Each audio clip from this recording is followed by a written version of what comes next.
Boa tarde a todos. Acredito que já esteja ao vivo aqui. Gostaria de dar então aí as boas-vindas a todos. Só um ajustezinho aqui.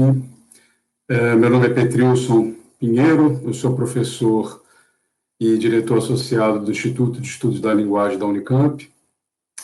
Bom, é um prazer enorme estar aqui hoje. A gente estava aí tentando acertar os últimos detalhes dessa transmissão. É sempre lidar com as novas tecnologias sempre é uma questão que a gente vai se acostumando, né? E às vezes não é tão fácil. Bom, eu queria, antes de iniciar, dar as boas-vindas a vocês e falar um pouquinho dessa proposta, né? O que é essa proposta dessa live de hoje, né? Na verdade, essa live está dentro de uma proposta de um seminário, que é o Seminário Multiletramentos Hipermídia e Ensino. É um seminário que a gente já vem organizando desde 2016, e ele aconteceria ele acontece a cada 2 anos. Nós tivemos uma edição, então, em 2016, uma em 2018, e teríamos uma em setembro deste ano. Mas, como todos os eventos, né, foram cancelados devido à pandemia, para ano que vem, então o nosso evento também foi suspenso e vai ocorrer em 2021, e aí, oportunamente, quando definimos a data, nós vamos divulgar para vocês. E aí a gente pensou, né, já que não ocorreria o evento esse ano, que a gente conseguisse fazer algumas atividades à distância que já pudessem engajar as pessoas, e para aqueles que participariam do evento e para aqueles que não sabiam ainda do evento, não conheciam, para que tenham a oportunidade aqui de conhecer, né, e saber um pouco do que o evento trata. Enfim, então nós vamos trazer alguns temas relacionados ao evento. Então a gente está começando com essa live de hoje, né? Eu vou fazer uma fala aqui, ao final as pessoas vão poder participar aí com perguntas, a gente vai fazer um bate-papo aí ao final, e eu tentar, na medida do possível, responder, a gente vai poder conversar. Também lembrar que a gente tem um Instagram, que é o @multiletramentos Unicamp, né, tudo junto, e o Facebook, que é o Seminário MHE, né, M de multiletramentos, H de hipermídia, E de ensino, que é o nome do nosso seminário. Então, assim que terminar a live, o vídeo estiver gravado, vai estar lá na descrição do vídeo também esses endereços. Então, vocês vão poder ter acesso aí também tanto ao Instagram quanto ao Facebook, tá? E a gente pede que vocês participem, porque é uma oportunidade também da gente ter mais espaços para discussão, sobretudo nesse momento, né, que a gente não está aí confinado. Momento difícil, né? Então, sejam todos bem-vindos, e esperamos aí que essa fala de hoje possa trazer alguma contribuição para vocês. Bom, falar um pouquinho aqui dessa minha fala, né? O que é isso, né? Letramentos à distância na e na pós-pandemia, né? Bom, a proposta inicial, né, de trazer letramentos à distância, e aí, né, com a sigla LAD, né, LAD, era, primeiramente, estabelecer um contraponto, né, com a EAD, tão falada agora, tão propalada EAD, né? E, então, para trazer um pouco dessa discussão atual sobre o uso das tecnologias no contexto da pandemia, e aqui eu também vou falar como professor, como pesquisador, mas também como pai de jovens que também estão vivenciando essa situação aí de ter que estudar na pandemia, né? E aí o meu objetivo aqui, nessa fala, são basicamente 2, né? Então, primeiro é discutir a questão dos letramentos aí no contexto atual da pandemia, sim, a gente olhar algumas questões atuais, mas, sobretudo, fazer desse momento tão único e complexo, né, que a gente está vivenciando, extraordinariamente complexo, a possibilidade da gente repensar, assim, a educação de uma forma como um todo, e, em particular, a educação básica, porque eu acho que o meu foco aqui, a minha fala vai muito mais na educação básica, embora também possa ser repensada para a educação superior, através de uma reflexão que envolve, de uma certa forma, revisitar o passado, analisar criticamente o presente para então imaginar futuro, ou melhor, futuros, né, no plural.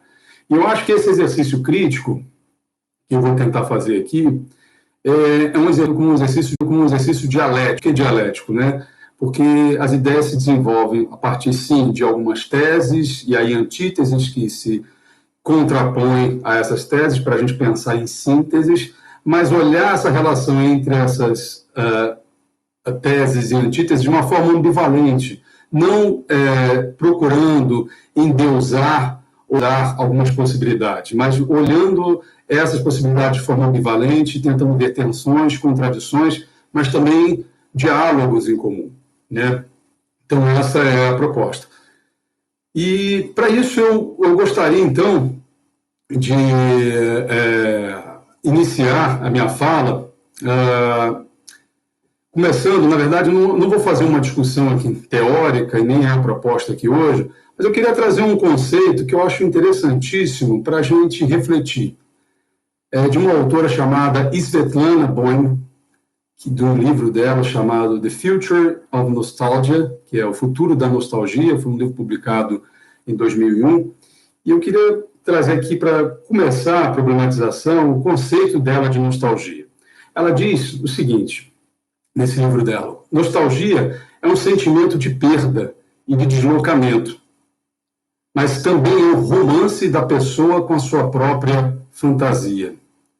A nostalgia, inevitavelmente, reaparece como um mecanismo de defesa em um tempo de ritmos de vida acelerados e de sublevações históricas. Esse mecanismo de defesa é a promessa de reconstruir o lar ideal, que se encontra no núcleo de muitas poderosas ideologias atuais, nos tentando a renunciar ao pensamento crítico em prol do vínculo afetivo. E aí a autora, então, adverte: o perigo da nostalgia é que ela tende a confundir o lar verdadeiro com o lar imaginário. Bom, e aí essa fala dela nos diz muitas coisas, né? A gente pode pensar muito no contexto atual, acho que ela foi até um tanto visionária nessa definição dela, lá ali no começo do século XXI, né? Mas o que eu chamo a atenção desse perigo que ela fala de confundir o lar verdadeiro com o lar imaginário é que muitas vezes a gente tem a ideia imaginária de que no passado a vida era melhor, tudo era melhor, inclusive o ensino era melhor, e por isso essa sensação de nostalgia. Bom, aí acho que merece uma reflexão isso, né? E muita gente acha isso. O ensino pode até ter sido em algum momento, no passado, melhor do que ele é hoje, mas certamente não era melhor para a maioria. Só para a gente ter alguns números, de uma maneira geral, né? Segundo os últimos dados do INEP, em 1950, a taxa de analfabetismo no Brasil era de 50,6%. Em 1970, era 33,7%. No ano 2000, portanto, 30 anos depois, isso cai para 13,6%. E em 2018, 6,8% de analfabetismo. Se a gente pegar também o número, né, médio de anos de estudo no Brasil, em 1970, né, na média, a população tinha apenas 2,4 anos de estudo. Em 1990, 5 anos de estudo. Né? E em 2018, 9,3. Ou seja, quadriplicou em relação a 1970. Então, não dá para a gente dizer que era melhor que uma maioria. E mesmo para aqueles, se a gente for pensar, né, mesmo para aqueles que estão na escola atualmente, que, né, não desistiram né, da escola, a gente pensa no próprio ambiente escolar. Né? O que é esse ambiente escolar? Muitas vezes ele não é um ambiente convidativo. Né? Vamos pensar na sala de aula. Né? A grande maioria das nossas salas de aula ainda mantém um modelo de organização praticamente inalterado nos últimos 200 anos, com aquela organização, né, em carteiras escolares, em fileiras, né, um aluno atrás do outro, né, que impede que os alunos possam ver e conversar um com o outro. né? Com o professor ocupando uma posição central em frente dos alunos, né? E os alunos, então, devem ouvir o professor em silêncio, às vezes por horas, né? Copiar em seus cadernos o que o professor escreve no quadro, tendo que permanecer praticamente o tempo inteiro da aula em silêncio, né? Bom, e aí o que a gente tem hoje?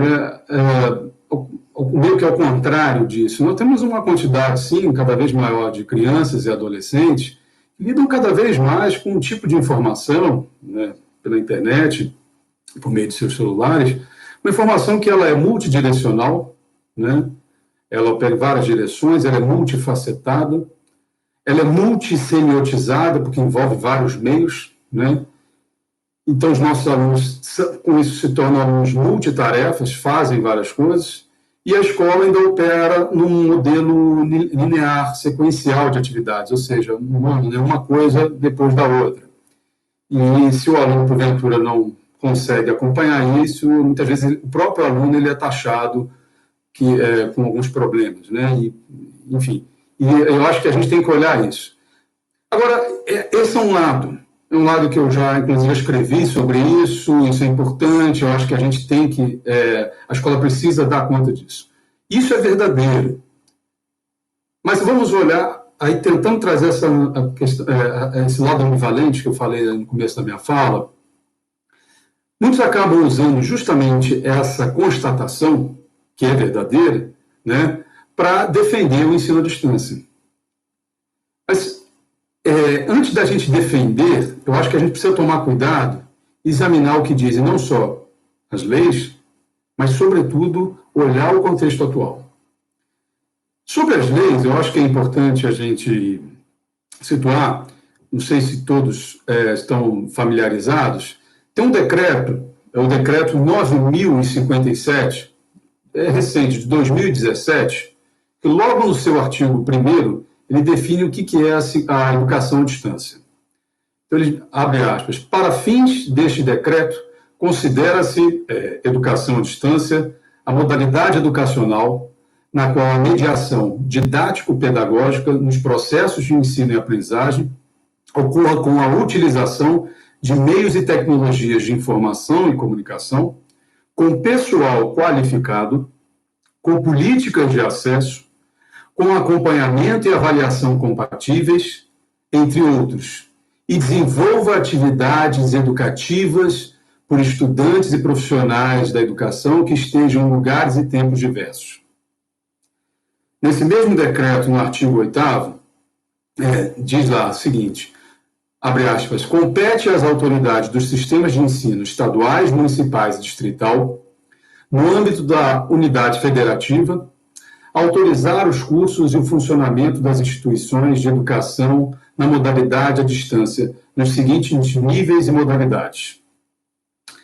Ensino fundamental, nos termos do artigo 4º, do artigo 32, do parágrafo 4 da Lei 9.394, que é a Lei de Diretrizes Básicas da Educação, né, da Educação Nacional. Mas quando a gente vai à Lei 9.394, ela é bem taxativa nesse sentido. Ela diz o seguinte, o ensino fundamental só será presencial, né, será presencial, sendo então não dá essa possibilidade de ensino à distância. O ensino fundamental será presencial, sendo o ensino à distância utilizado como complementação da aprendizagem ou aí eu destaco, situações emergenciais.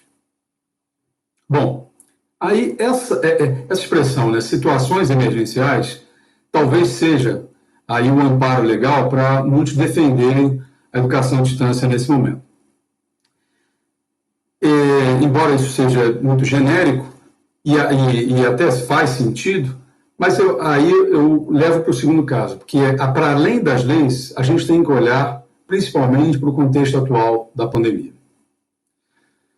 Nesse contexto, a gente vê que no Brasil, né, o que vem sendo adotado são o quê? Agora, já que nós estamos diante de uma situação emergencial e alguns recursos digitais vêm sendo usados, né, que aí mais ou menos o que seria uma educação à distância meio forçada. Né? O que vem sendo adotado são apenas medidas paliativas para minimizar o impacto, então, da suspensão das aulas presenciais nas escolas, né?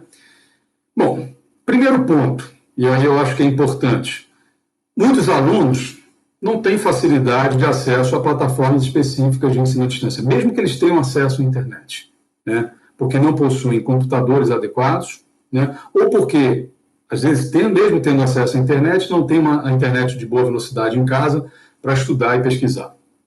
Esse é um ponto importantíssimo que tem que ser levado em consideração para se pensar qualquer coisa. Além disso, há outros fatores potencialmente complicadores, né? Por exemplo, falta de espaço adequado para estudar, dificuldades familiares, nós temos que levar isso em consideração, financeiras, problemas de saúde, né? Tanto a saúde física, psicológica, né? E por aí vai. Ocorre ainda que muitos professores, para fazer com que as suas aulas não sejam interrompidas nesse período de pandemia, são levados ao esgotamento físico e mental. E a gente tem visto isso, tanto na educação básica e até na educação superior. Bem como as situações de controle exagerado por parte, às vezes, de algumas famílias, das famílias dos alunos, das escolas, né, das secretarias de educação, né, das diretorias de ensino, né? Isso acaba sendo um problema. E, ora, essa cobrança em cima do professor acaba fazendo com que algumas medidas, algumas coisas que os professores vêm fazendo durante esse período da pandemia, nesses ambientes online, acabam não ajudando muito. Por quê? Primeiro, dar aulas frequentes, né, sendo transmitidas em tempo real, como nós estamos fazendo agora. Isso é bom, mas se for feito de uma maneira frequente, é ruim, porque muitos alunos, como já falamos, têm dificuldade de acesso à internet, e se ela não for suficientemente boa, né, piora. E então, essas aulas em tempo real já seriam um problema.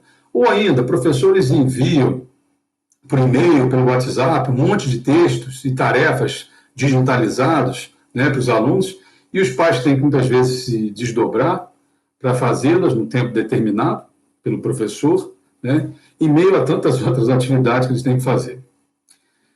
Bom, claro, se a gente for olhar esse contexto, a gente sabe que a grande maioria dos professores, eles não foram preparados, né, para esse tipo de ensino, eles foram preparados para o ensino previdencial. E agora eles estão tendo que se submeter, sem uma formação adequada, né, e sem estrutura adequada, a essas práticas que seriam práticas aí de EAD. De repente, todos nós viramos youtubers, né? Eu agora estou aqui dando uma de youtuber, apanhando aqui, né? Aliás, eu gostaria de fazer um parênteses aqui. Eu estou aqui como youtuber graças ao grupo, né, a esse grupo do GP Multi, que eu estou à frente, né, eu estou coordenando, que é o grupo Multiletramentos na escola, por meio da Hipermídia, mas queria fazer um agradecimento especial à minha orientanda de doutorado, a Daisy, que está aí nos assistindo. Ela está dando toda a assistência aí, que ontem solucionou alguns problemas técnicos comigo, tá? Então, queria agradecer aí a você, Daisy, e que agora está, inclusive, aí me acompanhando. Obrigado, viu? E, bom, viramos youtubers. E aí? Bom, por um lado, né, isso traz, como já falei, problemas, porque lidar com esse novo traz problemas aí, sim, complicados. Nós temos problemas de saúde física, mental, que muitos professores estão enfrentando, né? E, por outro, quer dizer, isso acaba colocando em xeque a própria qualidade, né, do ensino, já que, em geral, né, não houve com os professores um treinamento para fazer essas adaptações necessárias, né? Bom, esses são os principais problemas que nós temos enfrentado nesse contexto da pandemia, né, no presente, né? Eles existem, são, de fato, muito relevantes. Mas também, agora, olhando o outro lado, né, nós temos que lembrar que, antes da pandemia, a educação no Brasil, ela não se encontrava em berço esplêndido, né? A educação não era... nós tínhamos e temos vários problemas, né? Por exemplo, nós, embora tenhamos atingido praticamente a universalização do ensino fundamental, né, nos primeiros anos, ainda temos problemas sérios de desempenho e desigualdade educacional no Brasil. Só para dar um exemplo, só para ficar na questão da renda, segundo os últimos dados do IBGE, o abandono escolar entre os alunos jovens mais pobres chega a ser 8 vezes maior do que o das pessoas com rendas maiores. 8 vezes maior. Então, há um problema de desigualdade muito sério e isso afeta muito a educação. Bom, feita, então, essa ponderação sobre o que a gente está vivenciando, olhando aí o passado e o presente, eu queria, então, olhar para o futuro. E acho que para isso, e aí eu queria chamar a atenção aqui, esse olhar para o futuro, a meu ver, ele tem que ser pensado a partir de medidas de curto, médio e longo prazo.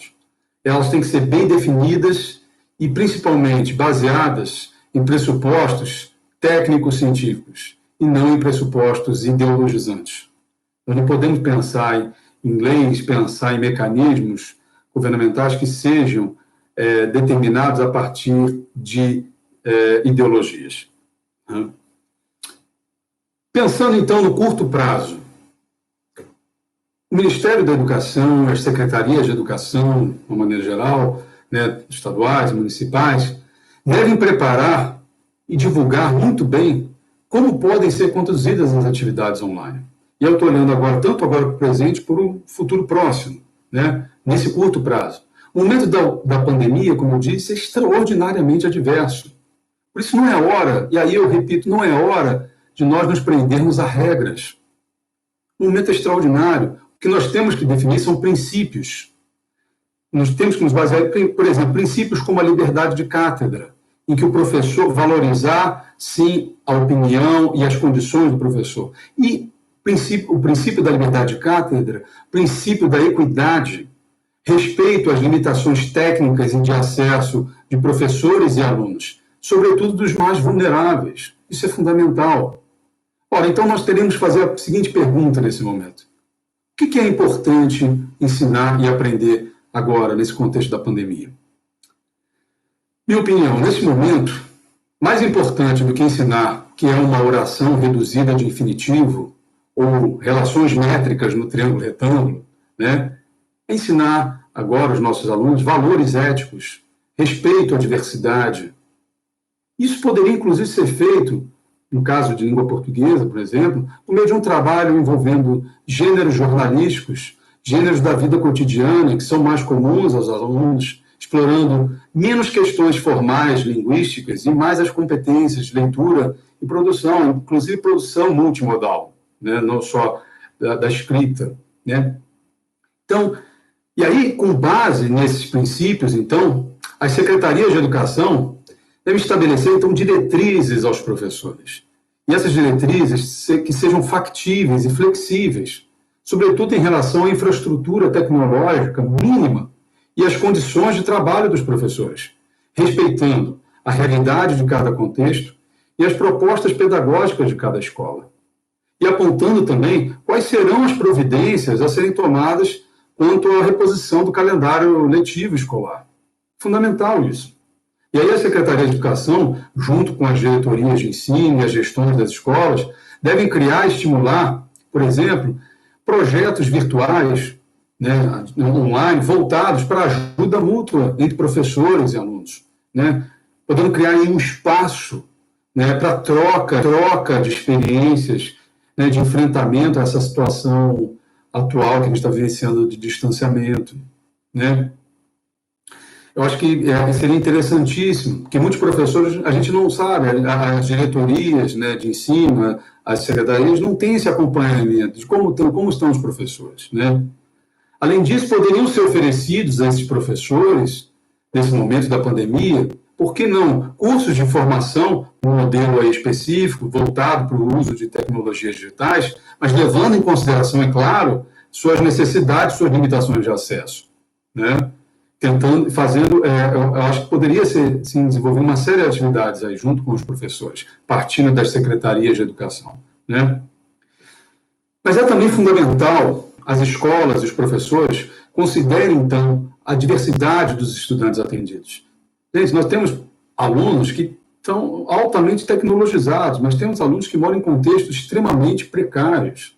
Então, para planejar atividades à distância, é necessário verificar, primeiro, que recursos os alunos efetivamente têm para, sim, oportunidades de aprendizagem para todos, né? Aí a escola ela não pode ser excludente, né?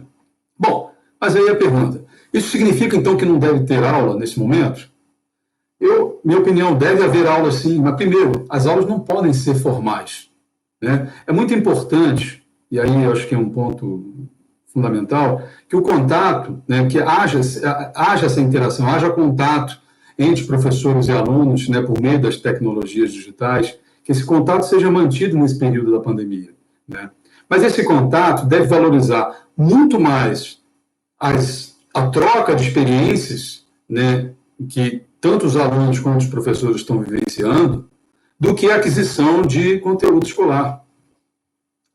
E por isso, aí eu acho que parece simples o que eu falar, mas é importante deixar claro, não tem que ser cobrada a presença dos alunos.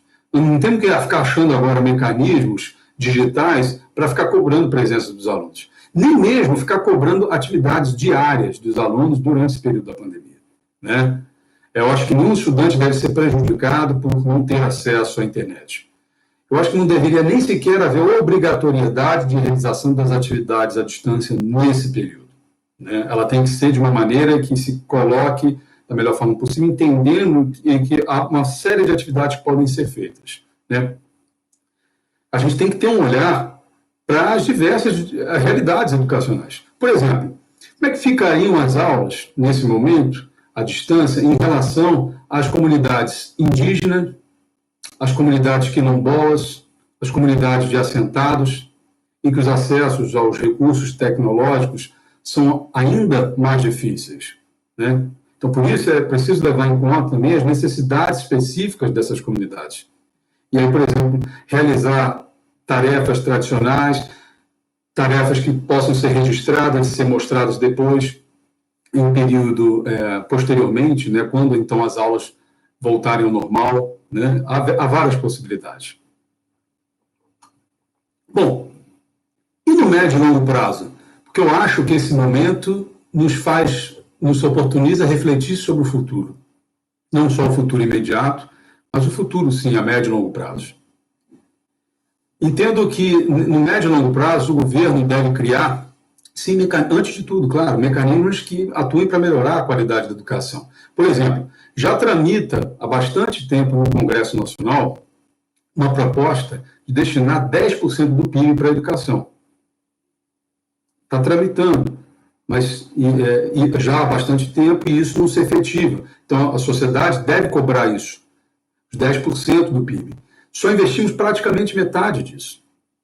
Outro dado interessante, embora muitos digam que não, e acabam fazendo uma confusão, o Brasil investe bem menos por aluno, a média de investimento, do que os países da OCDE. Enquanto no Brasil, só para vocês terem uma ideia, o valor é de $3.700 por ano por aluno, no ensino fundamental 2, a média da OCDE é de $10.200. $10.200, ou seja, quase 3 vezes mais do que a média no Brasil. Bom, investir é importante, mas não adianta, mas adianta apenas aumentar o investimento? Em que vamos investir? Né? É preciso que haja, primeiro, investimento tecnológico, né? Por exemplo, há projetos de investimento em tecnologias e nas escolas públicas paralisados. Né? Havia projetos que foram simplesmente abortados, né? Tanto em equipamentos, né? Computadores, laptops, quanto em internet com menor velocidade para uso dos alunos, né? Só para a gente olhar os últimos dados do Censo da Educação Básica de 2019 mostram que, apesar de ser a grande maioria, né, a maioria das escolas são as escolas de ensino fundamental das redes municipais, elas são as que menos dispõem de bibliotecas e salas de leitura. Só 40% delas têm biblioteca e sala de leitura. E em relação a recursos tecnológicos, lousa digital, só 8% delas têm. Computador de mesa, 34%. Computador portátil, 20%. E a internet disponível para uso dos alunos, só 21% das escolas possuem acesso para os alunos. Bom, então, além Isso é importante. E além do acesso à internet na escola, deveria haver, sim, um grande projeto de investimento em internet e computadores para que os alunos possam também ter acesso em casa. Isso justamente para tentar diminuir as desigualdades de acesso entre os alunos fora do contexto escolar.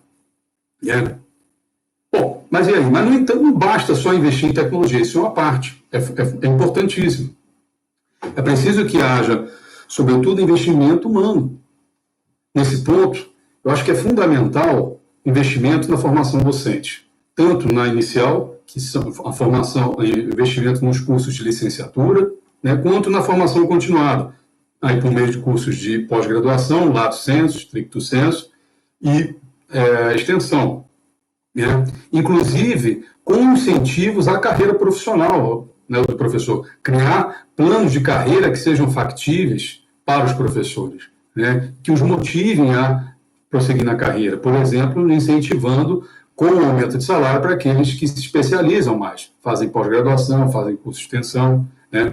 Só para ficar também aí trazendo de novo dados do censo escolar de 2019, da educação básica, nos anos finais do ensino fundamental, o indicador de adequação da formação docente, que esse indicador mostra a relação entre a área em que o docente é formado e a área em que ele atua. Ele demonstrou uma variação que vai de 37% em artes a 67% em língua portuguesa.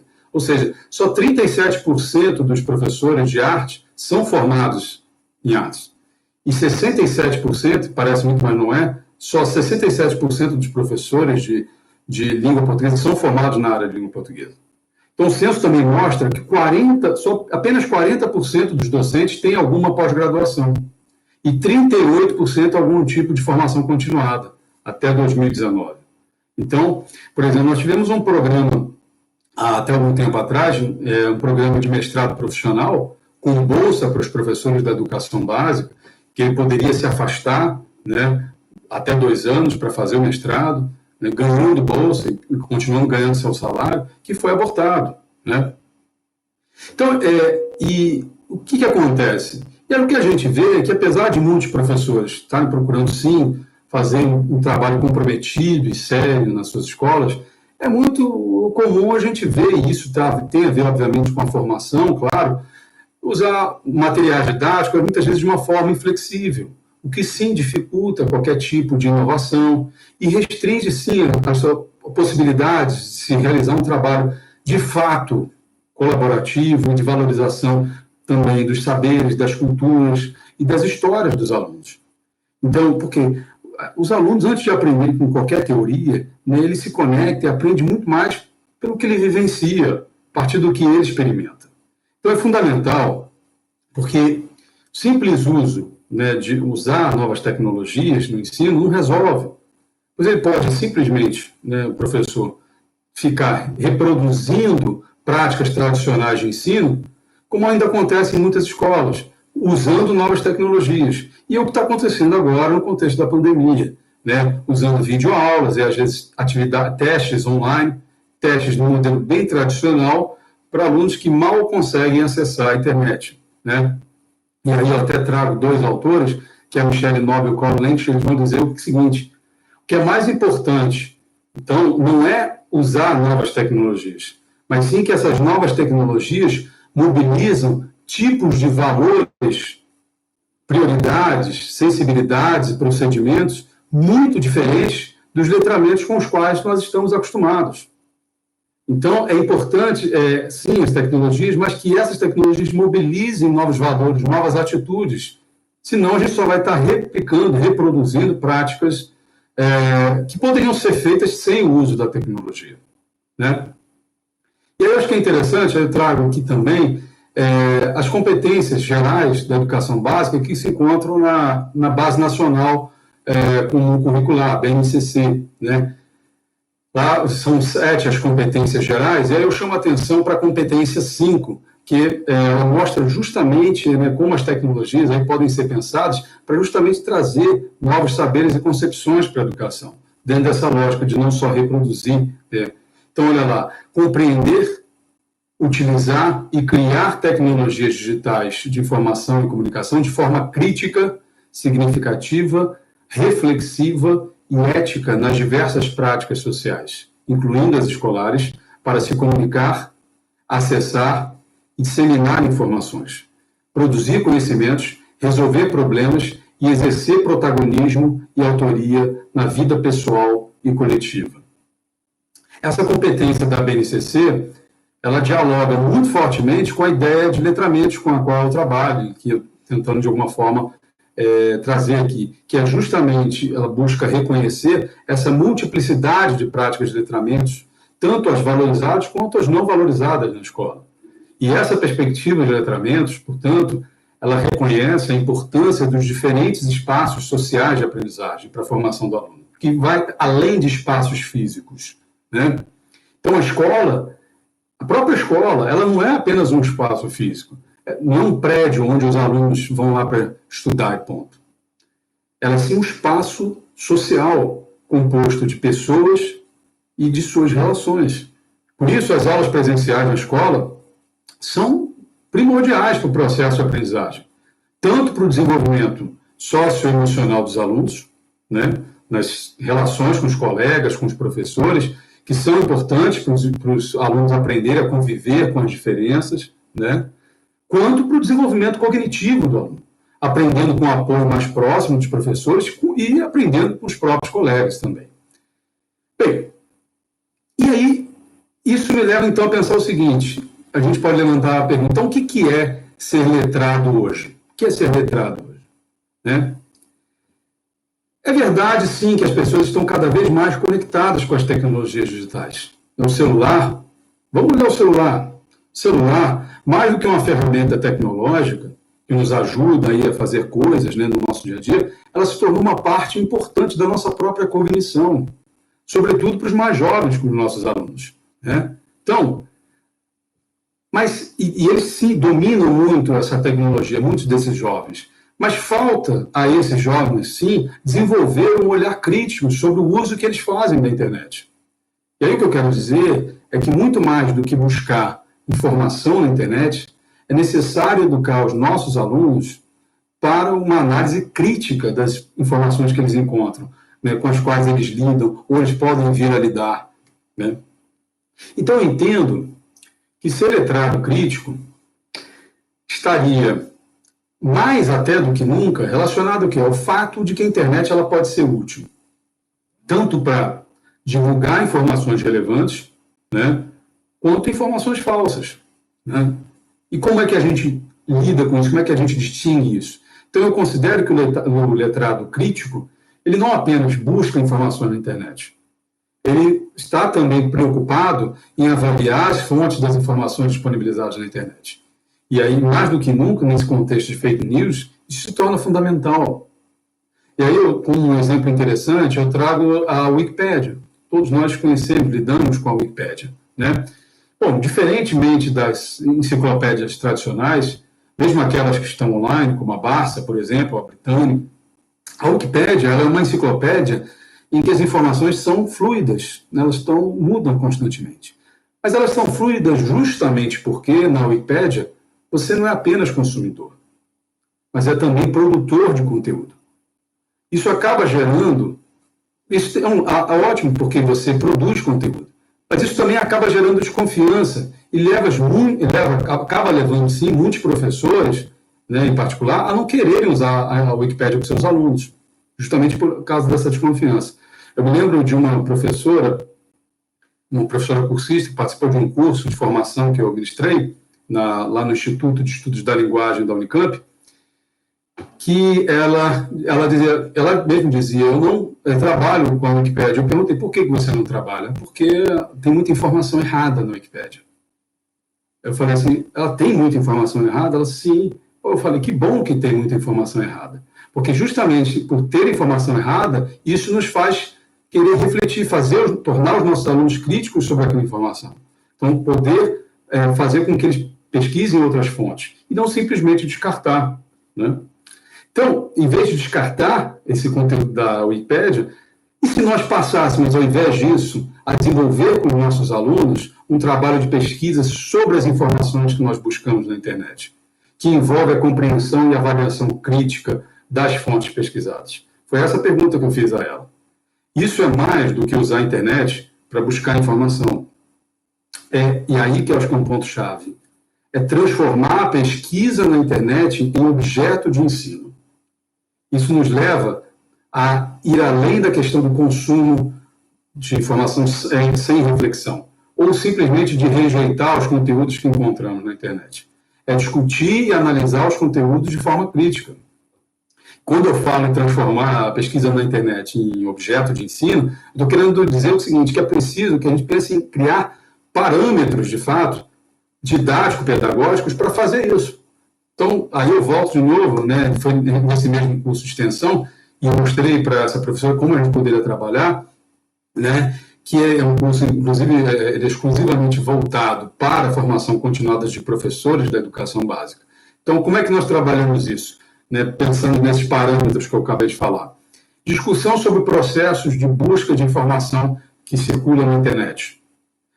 Saber como escolher termos apropriados na hora de buscar, para fazer pesquisa na internet. Entender os resultados dessa busca. Filtrar a busca para obter melhores resultados e avaliar criticamente as fontes encontradas. Inclusive a questão do plágio na internet. Né? Mas, então isso acaba sendo interessante. Mas para que esse trabalho se torne ainda mais interessante, a gente precisa desenvolver pedagogias de inteligência colaborativa, em que os alunos possam ajudar uns aos outros a produzir conteúdo. Por exemplo, devemos envolver nossos alunos em atividades colaborativas de leitura, de escrita, atividades multimodais, fazendo uso de tecnologias digitais.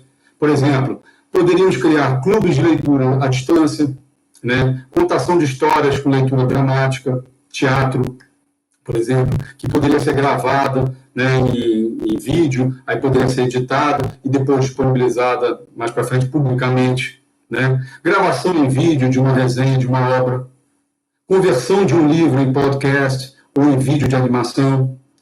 Poderíamos também desenvolver atividade de escrita colaborativa em plataformas de aprendizagem, né, e até blogs de notícias com os nossos alunos, né, inclusive com possibilidade de produção colaborativa de vídeos. Né.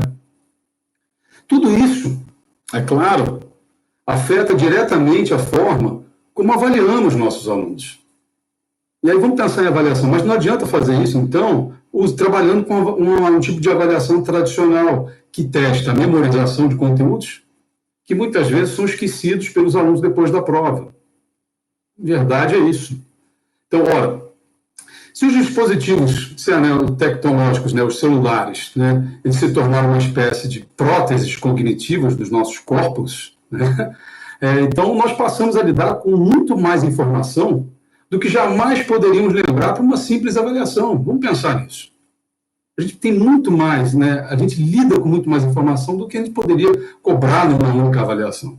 Então, mais do que fazermos os nossos alunos decorarem conteúdo, nós precisamos fazer avaliações que possam, de fato, avaliar a capacidade de busca e seleção de informação desse aluno, né?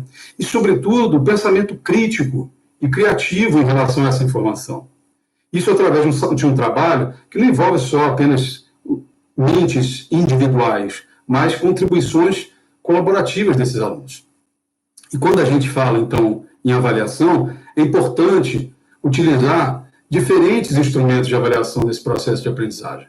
Então, por exemplo, nós poderíamos trabalhar, primeira coisa, trabalhar com questões discursivas de caráter reflexivo, inclusive com possibilidade de consulta. A internet. Por que o aluno não pode consultar a internet? Né?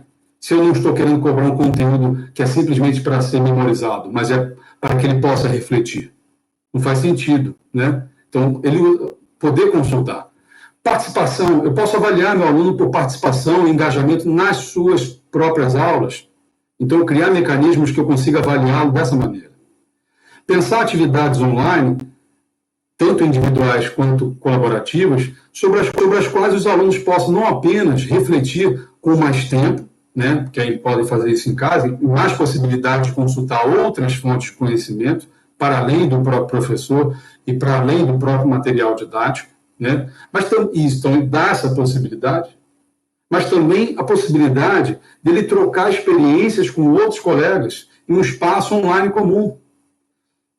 E aí, nessas atividades, os alunos fazem coisas diferentes em tempos diferentes, tanto individualmente quanto em grupos, respeitando suas possibilidades de acesso, né, porque ele tem lá, né, e de produção. Então, tem o tempo, cada um tem o seu tempo. A poder desenvolver atividade de produção de texto colaborativa, envolvendo, inclusive, elementos multimodais, por exemplo, texto escrito, vídeos, gráficos, podcasts, né, e outros. Atividade, uma coisa que se faz pouquíssimo, atividade de revisão textual pelos próprios alunos, em que cada aluno tem a possibilidade de revisar os trabalhos dos colegas, baseando-se em critérios previamente discutidos entre o professor e os alunos, né, o que também envolve uma atividade metacognitiva, que ele está pensando sobre as suas próprias ideias, pensando sobre aquilo que ele está fazendo, né? E atividade de reescrita também, que ele pode, então, refazer, né, com base na colaboração dos colegas, né, e aí ele faz um novo texto, né, reformula. E, por fim, atividade também é muito pouco cobrado de autoavaliação. Cada aluno deveria ter a possibilidade de se autoavaliar, com base na sua participação em diferentes atividades que ele exerceu durante a disciplina. Né? Por que ele não pode se avaliar? Né? E ele ter essa capacidade de entender a si próprio como um processo. Né? E aí, por quê? Por que eu digo isso? E isso está ligado a essas diferentes possibilidades de avaliação. Porque a gente tem que entender, e aí eu volto à ideia de um princípio da educação que é fundante no processo de aprendizagem. A aprendizagem, gente, não ocorre apenas em sala de aula. Nem apenas por meio de recursos de educação à distância. Né? Aí a gente volta à Lei 9.394, de 1996, né, que é a Lei de Diretrizes e Bases da Educação.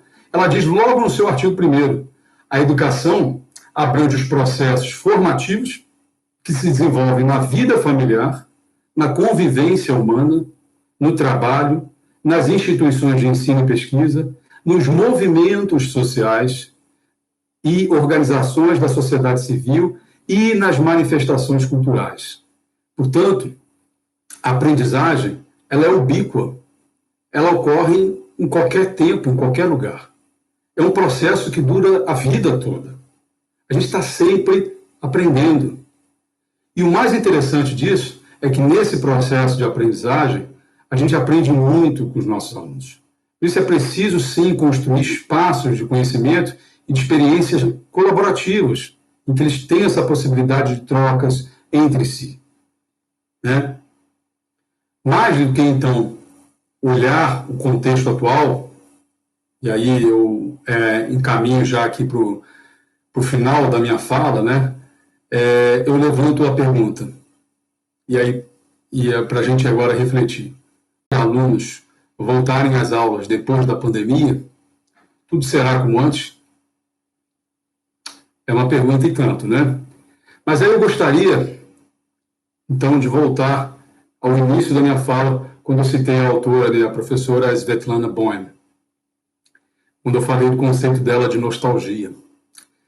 Eu não digo. Ela faz uma diferença entre dois tipos de nostalgia. A nostalgia restauradora e a nostalgia reflexiva. Estou pegando aqui para falar exatamente como eu traduzi. Né? A nostalgia restauradora, ela vai buscar, segundo a Svetlana Boym, a verdade absoluta em algo do passado para tentar remontá-lo, restaurá-lo, portanto. A nostalgia reflexiva, por outro lado, ela reside nas ambivalências do desejo e do pertencimento humano e não se esquiva das contradições, pois não busca proteger algo, mas justamente colocar isso em dúvida. Por isso, a nostalgia reflexiva não segue uma trama, mas explora maneiras de habitar muitos lugares ao mesmo tempo. E aí ela termina dizendo: na melhor das hipóteses, a nostalgia reflexiva pode apresentar um desafio ético e criativo, não apenas um pretexto para melancolias. Olha que interessante, né? Então, por isso, eu penso que, em vez de seguirmos pela nostalgia restauradora, melancólica, aquela que tenta buscar, por exemplo, que nós tivemos um passado glorioso, né? E, né, eu acho que a gente tem que tentar pensar em transformar este momento, aspecto que a gente está vivenciando, mas transformar isso em algo que nos faça buscar o que a Svetlana Boym chama de nostalgia reflexiva, aprendendo com o passado, trabalhando o presente, para então poder imaginar futuros melhores. Podemos estar, sim, no início de um processo histórico de mudanças em várias coisas em nossa sociedade, incluindo a educação. Mas, por isso, acho que a gente precisa, sim, a gente precisa sonhar, mas também precisamos ousar. Conscientes, sim, da importância da educação para o futuro do nosso país e do papel de cada um de nós diante desse desafio ético e criativo para a construção desse futuro. E aí eu termino com um pensamento do Paulo Freire, que, aliás, tem sido tão fortemente atacado nos últimos tempos, né? Lá do seu Pedagogia da Esperança, que, na verdade, ele chama um reencontro com a pedagogia do oprimido. Ele diz o seguinte: não há utopia verdadeira fora da tensão entre a denúncia de um presente tornando-se cada vez mais intolerável e o anúncio de um futuro a ser criado, construído, política, estética e eticamente por nós, mulheres e homens. A nova experiência de sonho se instaura na medida mesmo em que a história não se imobiliza, não morre. Pelo contrário, ela continua. Isso. Muito obrigado.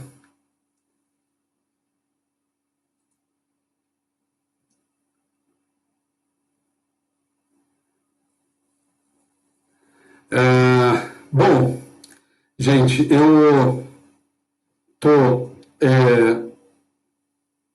queria agora, né, acho que eu já falei bastante tempo, né?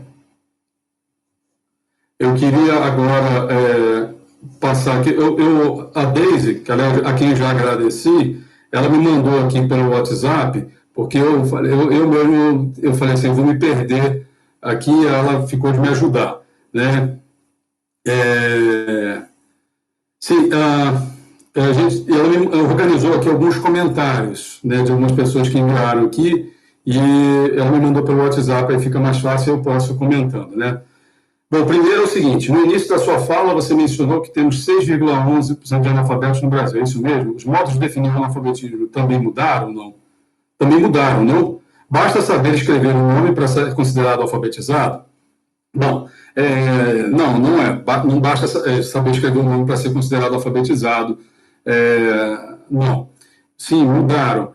Esses dados que eu mencionei, que são dados, sim, de 2018, eles são dados, mas a gente primeiro tem que lembrar, é claro, 6% hoje, né, em números absolutos, é um número muito maior do que era em 1950, né? Então, o número absoluto ainda de analfabetos no Brasil é muito alto, mas proporcionalmente, né, em relação à população, o número diminuiu drasticamente. Se a gente pensar que em 1950 você tinha metade da população era analfabeta. Né? Claro, e os critérios. Ó, voltou?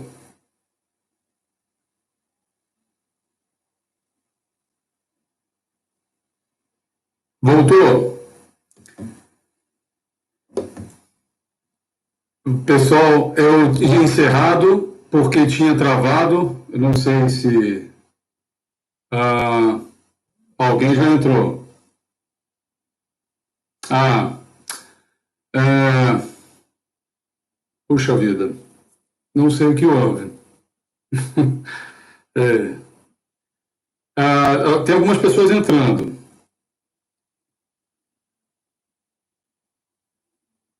Peraí. É, bom, gente, tivemos esse probleminha técnico. Estou vendo que algumas pessoas aqui entraram, algumas pessoas saíram. Que pena.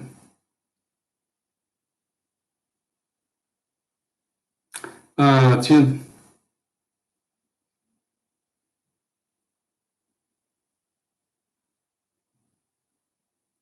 Olha, como é que estão? Eu não sei se... Temos poucas pessoas agora. Continuo?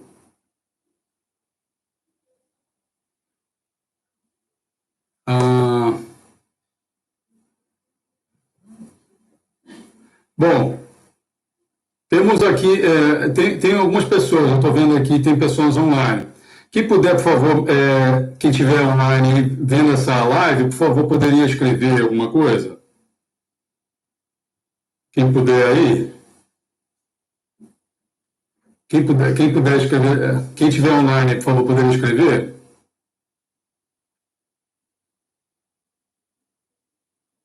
Bom, eu vou, eu acho que tem, eu não sei se eu estou vendo aqui. Então, eu estava respondendo isso, né? Então, eu acho que a questão do vestibular, e aí eu acho que quem está aí, não sei se está conseguindo, a questão do vestibular é uma questão interessante, claro, e aí depende do contexto. Em geral, muitos que estão fazendo vestibular, né, estão aí nessa lógica do pré-vestibular, têm algum acesso à internet.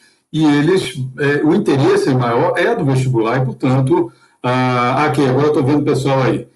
E, obviamente, quem há um interesse aí pelo vestibular, eles têm acesso à internet, muitos têm, então talvez isso de alguma forma vá fazer com que eles procurem, sim, aí a relação com o próprio professor nesse contexto à distância é uma relação diferente. Agora, como eu falei, a gente precisa olhar os diferentes contextos em que isso ocorre.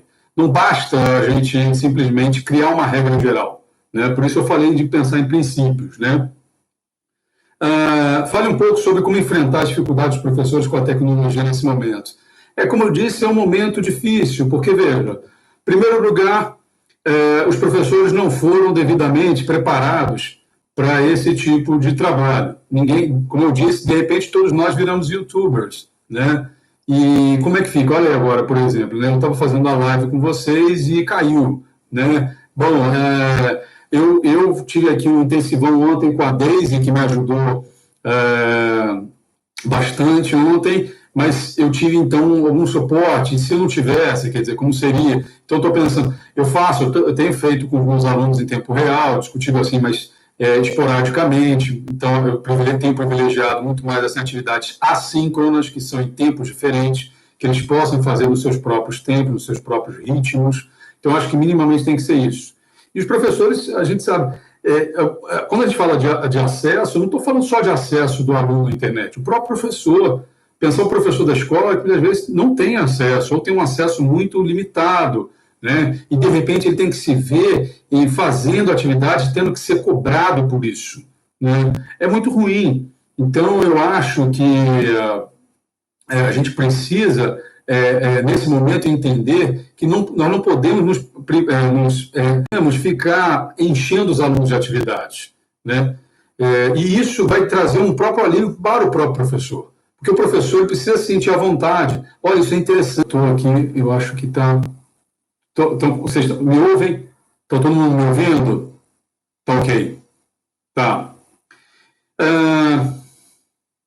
Como será a nossa vida pós-pandemia como professores e futuros professores? Essa pergunta que eu também é a pergunta de $1 milhão, né?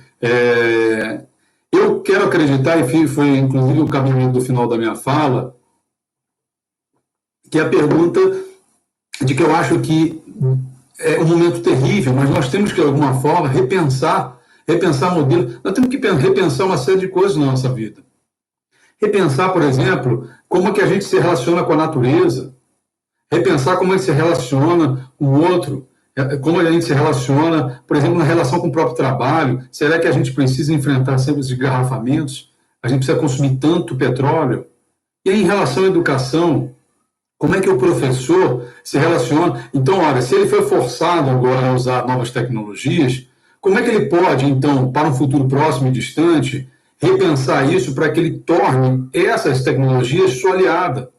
elas têm que se tornar suas aliadas e não suas inimigas, né? Ou algo que eu tenho que evitar a qualquer preço. Ora, o que elas me trouxeram de bom? Eu posso fazer uma autoavaliação. Ora, me trouxe várias ruins. Eu posso estar angustiado, posso estar trabalhando mais do que estava trabalhando antes, e isso é verdade, sim. Mas isso pode ser também um momento de repensar e pode me trazer aprendizagens interessantes, coisas que eu não imaginava que eu aprenderia nesse momento de pandemia, que eu tive que aprender, talvez na marra, é verdade, mas isso me fez repensar outras coisas. Então, eu tenho que sair disso um professor melhor do que eu era. E eu estou falando também de mim mesmo. E para todos nós. Nós temos que sair melhores do que nós entramos. Né? Então, por isso eu quero acreditar nisso. Né? Bom, eu não, aqui na minha fala, eu não me prendi aqui à pergunta qual a diferença entre letramento digital e letramento à distância. Eu não me prendi aqui na minha fala de hoje, eu acho que isso ficou bem claro, a questão conceitual do letramento. Eu, por exemplo, nem trabalho com, particularmente, falando de forma mais conceitual, eu não trabalho com o conceito de letramento digital. Eu prefiro trabalhar com o termo letramentos, no plural, porque eu entendo que o termo é abrangente e ele compreende letramentos ou letramento digital. Então, para mim, letramentos é mais amplo do que letramento digital, porque ele engloba os letramentos da letra, que é o letramento grafocêntrico, aquele centrado na escrita, exclusivamente na escrita, né? Que é uma época tradicional, que vem desde da era do começo da era do livro, né? E os letramentos com as novas tecnologias digitais. Então, eu entendo, então esse termo no plural ele tem o objetivo de trazer esse termo mais amplo. Então, e quando eu uso o termo à distância, como eu falei lá no começo da minha fala, era para estabelecer um contraponto. Porque quando eu falo letramentos à distância, eu não estou só pensando em tecnologias digitais. Então, também letramentos à distância vai além da ideia de educação à distância. Porque educação à distância é, como eu li para vocês lá, fazer o uso exclusivo de tecnologias da informação e da comunicação. Quando eu falo em letramentos à distância, eu posso estar pensando no que os meus alunos estão fazendo agora, nesse exato momento da pandemia, o que eles estão fazendo agora em suas casas, que não envolvem necessariamente tecnologias digitais, mas que pode ser interessante. Por exemplo, um aluno pode estar escrevendo uma história de um livro que ele leu, e depois entregar isso para o professor na escola. Olha que interessante. Isso não passa, isso aí não é educação à distância, isso não é letramento digital, mas é um letramento à distância, são letramentos à distância. Então o termo é mais amplo, tá? Acontece que os próprios alunos cobram conteúdos para o Enem. Muito difícil para o professor que pretende construir algo novo. Sim, como eu falei, foi o caso também do vestibular, nós temos contextos diferentes. Agora, fazer o que é o Enem, né? O que é cobrar, o que o Enem cobra? São conhecimentos também da vida social. A mesma vida social que agora a gente tem a oportunidade de experimentar por diferentes maneiras, né? Para além da sala de aula. Então, como, por exemplo, há vários temas interessantes que são explorados no Enem, que podem ser explorados agora a partir de uma outra lógica, nesse momento da pandemia. Né? E que os alunos podem fazer atividades, inclusive, de caráter mais prático, né? E que as avaliações têm que ser necessariamente mudadas nesse momento. Né? Não pode ser da mesma maneira. Mas é claro, então, não vejo problema em si, porque, como fala conteúdo do Enem, o conteúdo do Enem é muito amplo. Né? Ele trata de coisas da vida social, e eu acho que o professor deve trazer isso para o seu contexto, sim, de sala de aula, né? E agora no contexto da pandemia. Né? Quais são os profissionais aptos a fazer a formação de professores no ensino básico, tendo em vista que ninguém tem formação em letramentos à distância, que é diferente de EAD? Não, o que eu quero deixar claro aqui, então, na minha fala, é que, quando eu falo letramentos à distância, eu estou querendo entender que o professor, qualquer professor, ele é capaz de fazer alguma coisa que eu acho que possa ter nesse contexto, que possa ser relevante para os seus alunos. Independente claro, se o professor tem mais acesso à tecnologia, tem acesso à internet, e os seus alunos têm, isso facilita muito, né? Mas, por exemplo, o professor, ele pode, e aí por isso que eu falei, uma parte importante não é só ter acesso à tecnologia, mas ter formação para isso. Então, nós não temos... imaginem se nós já tivéssemos, se nós já tivéssemos políticas governamentais que privilegiassem internet para todos, que nós tivéssemos cursos de formação de uma forma mais ubíqua, tentando atender vários professores, inclusive voltados para atividades que os alunos, que os professores pudessem realizar com seus alunos à distância. Quando chegasse nesse contexto agora da pandemia, seria muito mais fácil, não temos dúvida, né?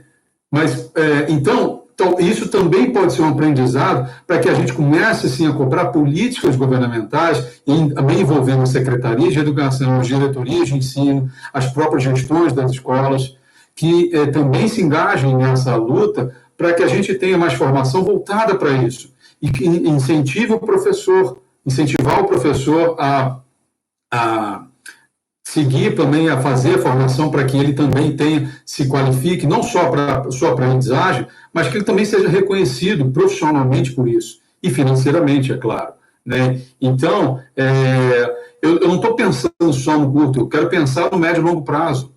E eu acho que é um momento de aprendizagem interessante para a gente agora, nesse momento, né?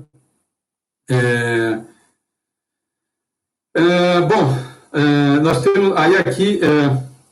as práticas tradicionais são questionadas há pelo menos 20 anos e não houve ainda mudanças. Isso não basta para nos fazer crer que as coisas não irão mudar? Sim, quando a gente coloca assim, essas perguntas, a gente também tem que tomar um certo cuidado de não generalizar, né? Elas são questionadas há muito tempo e as pessoas, quando a gente fala não houve mudanças, eu acho que a gente tem que relativizar, né? Há pessoas tentando fazer diversas coisas diferentes, claro, com certas limitações, muitas vezes as escolas têm as suas limitações, os professores, mas tem sido várias coisas já têm sido feitas, coisas interessantes. E eu acho que a gente precisa valorizar essas coisas e tentar maximizar isso, tentar dar espaços para que essas práticas apareçem, sejam exemplos para que a gente possa mostrar isso para outras escolas, para outros professores, e a gente criar esses canais como esse aqui agora, para que a gente possa fazer isso, né, divulgar isso, com eventos, por exemplo, o nosso evento que eu falei no começo, Multiletramentos e Hipermídia e Ensino, é um evento que ele é voltado, sobretudo, para os professores da educação básica, né? Infelizmente, ele não vai acontecer em setembro, devido à pandemia, mas que os professores venham para ouvir, mas também tragam suas experiências, seus relatos de experiências de sala de aula, quais são suas angústias, mas o que também tem dado certo. Então, é nessa conversa que eu acho que a gente vai construindo.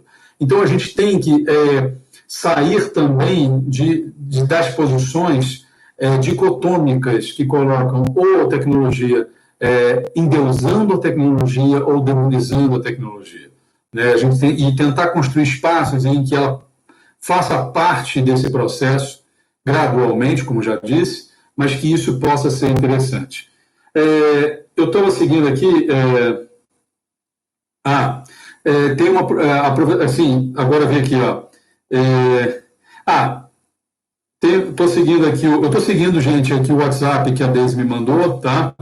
E que legal, tem bastante gente aí, gente inclusive de outros estados, fico muito contente, gente aí do Ceará, né, do Mato Grosso, então eu queria cumprimentar todo mundo aí, Mato Grosso do Sul, muito legal. E aí, a Eliana Ruiz tem uma pergunta aqui: como podemos nós, professores, nos organizar colaborativamente de forma a buscarmos juntos ferramentas e meios de usarmos a tecnologia em sala de aula, né, remota? Quer dizer, eu acho criar espaços, nós precisamos cada vez mais criar esses espaços. Então, por exemplo, hoje nós temos feito reuniões usando, por exemplo, o Google Meet, e eu, às vezes, tenho encontrado pessoas, às vezes a gente tem tido oportunidades de conhecer pessoas e ter diálogos com pessoas que a gente não tinha antes. Então, a tecnologia pode ser importante nesse sentido, de um trabalho colaborativo, né? Então, não só colaborativo no sentido formal ou no sentido acadêmico, mas, sobretudo, nessas relações. Então, por exemplo, Muitas vezes os professores, vamos pensar na escola, o professor está lá na sala de aula, ele não tem interação com os colegas, né? Ele dá muitas aulas, ele tem que sair da escola correndo para ir para outra escola, às vezes trabalha em 2, 3, 4 escolas diferentes, né? Aí tem o horário lá de HTPC, que são os horários, poucos horários livres que ele tem, mas ele acaba usando para preparar a aula. Então, há poucos espaços de interação do professor com os colegas. Ora, e aí muitas vezes, às vezes ele em casa, ele até tem algum tempo para isso, ele poderia ter um espaço, mas às vezes não tem meios para fazer isso, não tem mecanismos. Então a escola, a gestão, junto com as diretorias de ensino, poderiam pensar em mecanismos de juntar os professores, não só para ficar assistindo, para assistir palestras, mas para trocar experiências, que eu acho que é fundamental. Muitas vezes a dúvida, o que um professor está vivenciando na sua sala de aula e está angustiando esse professor, pode ser o que outro já vivenciou e, de alguma forma, ele conseguiu resolver. Então, isso é fundamental. Então, a gente poder, a partir das novas tecnologias, criar esses espaços. Que, às vezes, em casa, ele teria esse tempo para falar, por exemplo, virtualmente com os colegas. Então, por que não estimular isso? Então, eu acho que é uma maneira de nos organizar colaborativamente para isso. Aqui, ó, agora, pergunta da professora Cléovio, lá da UFMS, né? Como construir um ambiente colaborativo quando os alunos não estão engajados nesse momento, por ter dificuldade de acesso e até mesmo de interesse. A gente se junta com quem está rendendo e deixa os outros, né? Não estaremos criando exclusão? Se considerarmos que tem aluno que não possui condições para trabalhar à distância, sim, a gente tem que evitar qualquer forma de exclusão, né? A gente tem que, sim, criar esses espaços. Por isso, como eu falei, nesse momento, nós não podemos cobrar presença nem obrigatoriedade das atividades nesse momento, é fundamental, porque se a gente for cobrar, a gente vai estar necessariamente excluindo, sim, aqueles que não têm internet. A questão do interesse é algo que a gente precisa construir, porque aí eu volto àquele ponto. A gente, parece que, por isso também a gente não pode demonizar. Antes desse problema da pandemia, a gente tinha 100% dos nossos alunos interessados? Nós tínhamos 100% dos nossos alunos participando de todas as nossas aulas presenciais? Não. Então, da mesma forma que a gente precisa... a gente vinha construindo interesse, só que o interesse, muitas vezes, a gente construi a partir de uma lógica errada. Como é que eu quero buscar... Como eu posso querer que um aluno meu se interesse pela minha aula se eu passo 3, 4 horas fazendo uma aula expositiva, né, falando, ou dividindo entre a minha fala e ficar escrevendo no quadro, para um aluno que é multitarefa, que está preocupado com várias coisas que estão passando na cabeça dele, coisas que ele está consultando no celular, e quando ele vai usar o celular em sala de aula, o professor o repreende, fala assim, você não pode usar isso aqui não. Ora, o celular não é... Eu não disse ali, ele se tornou uma prótese cognitiva do nosso corpo. Então, como é que a gente fica? Então, eu vou simplesmente descartar se é uma prótese agora, se ele faz parte, se ele é uma fonte de informação, por que não trabalhar com o celular? Então, eu não posso querer cobrar interesse do meu aluno reproduzindo uma aula que vem de um modelo de 200 anos. E para um aluno que é multitarefa, aí eu vou ficar taxando o meu aluno, esse aluno não consegue se concentrar na minha aula, ele deve ter TDAH, só pode, porque ele não consegue prestar atenção na minha aula. Pô, eu dou uma aula tão boa, eu falo tudo, explico tudo direitinho. Então, eu acho que a gente precisa repensar. Então, esse momento, ele serve para a gente pensar as tecnologias digitais, sim, mas ele serve também, sobretudo, para a gente repensar o nosso modelo de aula. Não podemos voltar a fazer tudo exatamente como a gente fazia antes. Ainda mais se a gente reconhece que muitos não estavam interessados. Se a gente tinha um contexto ali exemplar, ótimo, tudo bem, não vou mudar. Mas se eu tenho, por que não mudar? Né? Então,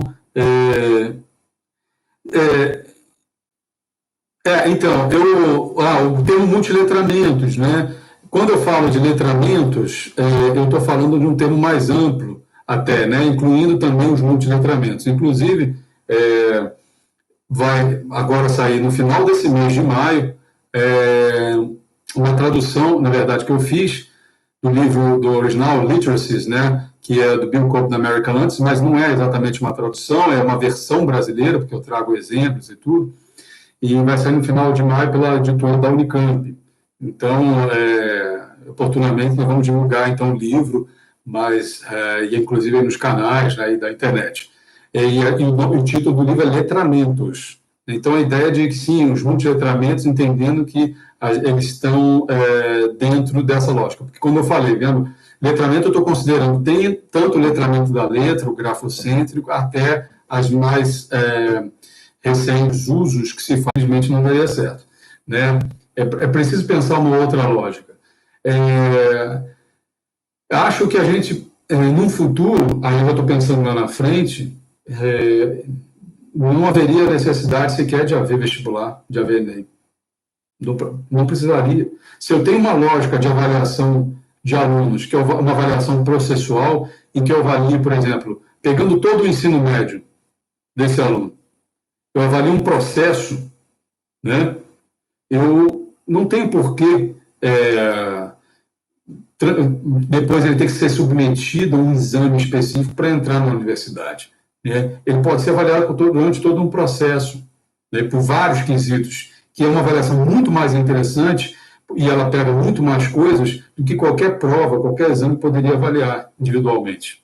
Então, sim, no futuro acho que ele seria substituível, mas é preciso, como eu falei, incorporar todas essas questões que eu levantei na minha fala, de médio e longo prazo, que envolve desde políticas educacionais voltadas para acesso à internet, formação do professor, mudança na avaliação, mudança de todo um ethos na educação que eu acho que precisa ser repensado.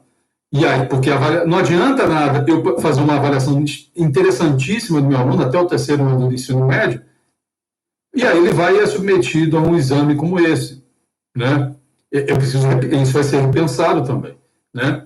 Então, e aí, claro, para que isso aconteça, é preciso que haja assim, uma série de mudanças na base, na educação básica, né? Que mais? A Deise aqui não me mandou nenhuma pergunta nova, mas eu estou vendo aqui, tem vários da Flávia, a Gabriela que colocou, que é... sim, do interesse já comentei, né? Tá, já peguei, então já falei aqui. As crianças, aqui a Rosana, agora eu estou conseguindo ver aqui, a Rosana Daza, né? As crianças migrantes, por exemplo, não têm recursos para acessar a internet, usar a tecnologia, sim. Por exemplo, como eu falei, temos que pensar, como a gente, na minha fala eu disse, né, sobre comunidades quilombolas, comunidades indígenas, de refugiados, assentados, são contextos diferentes para os quais a gente tem que estar atento, porque, e aí, como a gente engaja, né, essas pessoas, primeiro saber como eles estão, agora no contexto da pandemia, como eles estão vivendo, antes, inclusive, de pensar o que eles estão aprendendo ou deixando de aprender, a gente tem que saber como eles estão vivendo, em que condições, né? E pensar, assim, mecanismos que possam, que o professor possa pensar para que eles possam fazer um trabalho, ainda que eles apresentem esse trabalho depois, quando as aulas normalizarem, enfim. Sim, aqui a Roberta, né, também assisti a live do Boaventura, admiro muito o trabalho do Boaventura Souza Santos, né, educação em tempo de quarentena.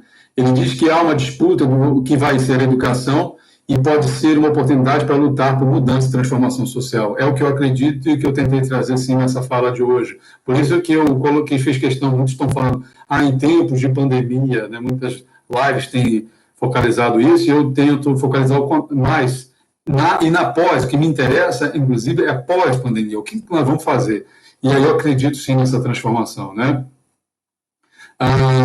Aqui a Eliane perguntando onde vai ser publicado, imagino que seja um livro, né? Um livro, um letramento, sim, pela editora da Unicamp. Daí, oportunamente, assim que sair publicado, eu vou divulgar, tá? Já tem aí também o Multiletramentos, o Instagram, né? E e tem também o Facebook, tá? Eu acho que não estou vendo nenhum comentário novo. Daisy, você me ouve aí? Também não veio nenhum comentário novo da Daisy. Daisy, você tem alguma coisa nova? Alguém quer fazer um comentário? Quer fazer mais alguma pergunta? Já temos aí, estamos abertos aí.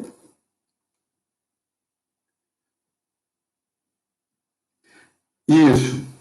Ótimo, então, pedir então a vocês que olhem então o nosso canal, nos sigam aí, acompanhem, porque inclusive nós vamos ter outras lives e depois vamos ter o evento, como eu falei, o Multiletramentos e Permit de Ensino, que vai acontecer ano que vem. Então já estão todos convidados, tá? Mas nós temos o nosso Instagram, né, que aí é o @multiletramentos Unicamp, e o seminário MHE, que é a página do Facebook. E aqui pelo canal do YouTube, né, que vai estar aí também disponível, os vídeos vão estar disponibilizados. Obrigado, Roberto, obrigado, gente, Kelly, Elaine, obrigado. Agora estou vendo todos vocês aqui. Eu via eu ia falando e eu sou mais monotarefa, né? Mas então eu ia falando e eu falei, se eu for vendo as mensagens, eu vou me perdendo. Então eu vou fazer minha fala e depois eu vou olhando, né? Mas queria, assim, agradecer muito a vocês por participarem. Eu que agradeço, porque eu acho que foi um momento importante.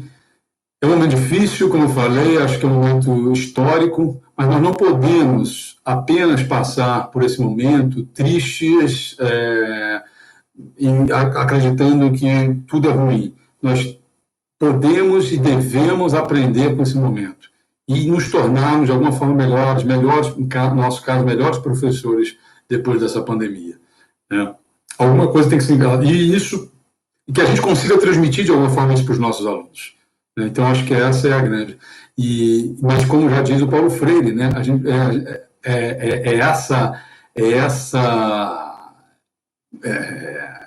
nos tornar é um presente mais do que intolerável, né? Mas a gente precisa lidar com isso. Mas é um futuro, sim. Esse futuro a ser criado, como ele diz, construído, ética, esteticamente por nós e mulheres, só vai vir se for construído por nós, né? Então, a gente precisa sonhar, sim, como eu falei, mas a gente precisa ousar. E ousar significa a gente querer ser melhores do que a gente é, né? E pensando, sim, pensando em melhorar a educação e fazendo, né? Então, queria agradecer muito, muito obrigado. E nós vamos estar, então, divulgando os nossos próximos eventos aí nos nossos canais. Então, é isso, tá bom? Um grande abraço para todos, fiquem bem, cuidem-se de saúde, porque a gente precisa cuidar agora muito bem da nossa saúde. E até um próximo encontro aí, tá bom? Forte abraço para todos, tá? Tchau, tchau.